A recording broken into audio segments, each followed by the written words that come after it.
रात ढलती थी तो तुम्हारे मैसेज का इंतज़ार शुरू करता था, लेकिन तुम मसरूफ़ रहती थी, बहुत मसरूफ़। मोबाइल हाथ में रखे तुम्हारा इंतज़ार करता था, कहीं ऐसा ना हो तुम्हारा कोई मैसेज आए और मुझे पता ही न चले। बार बार तुम्हारा लास्ट सीन देखता रहता था। कभी तो ऐसा भी होता था तुम्हारा कोई मैसेज नहीं आता था और मैं तुम्हारी चैट खोलकर बैठा रहता था। और कभी जब आधी रात को 2:30 बजे तुम्हारा मैसेज आता और मैं फौरन जवाब देता और तुम पूछती थी, अभी तक जाग रहे हो, सोए क्यों नहीं? उस वक्त मैं तुम्हारी मोहब्बत में तुमसे झूठ बोलता था कि सोया हुआ था।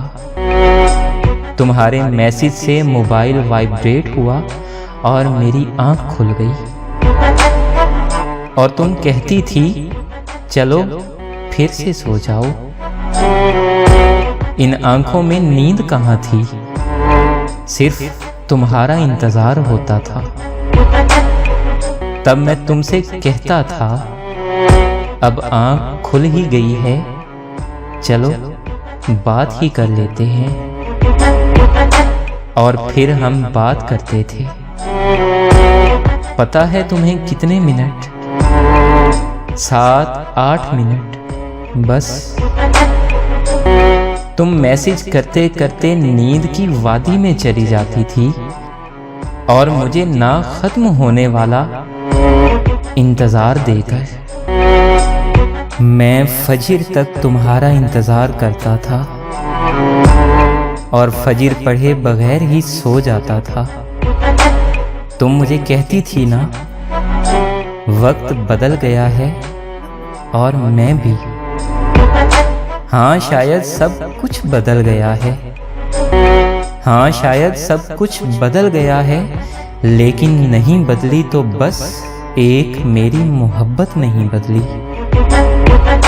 एक नहीं बदली तो बस मेरी मोहब्बत नहीं बदली।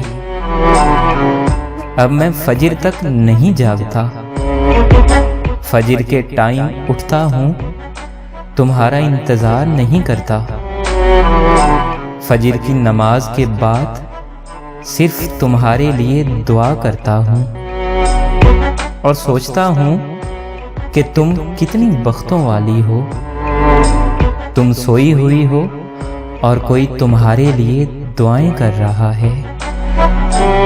तुम मेरी जिंदगी का वो खसारा हो, हाँ तुम मेरी जिंदगी का वो खसारा हो जो पूरी जिंदगी मेरी कमर सीधी नहीं होने देगा। खुशबू मेरी कमर सीधी नहीं होने देगा, फिर बरस सीधी नहीं होने देगा। आंखें बादल की तरह चांद निकला है, तुझे ढूंढने पागल की तरह।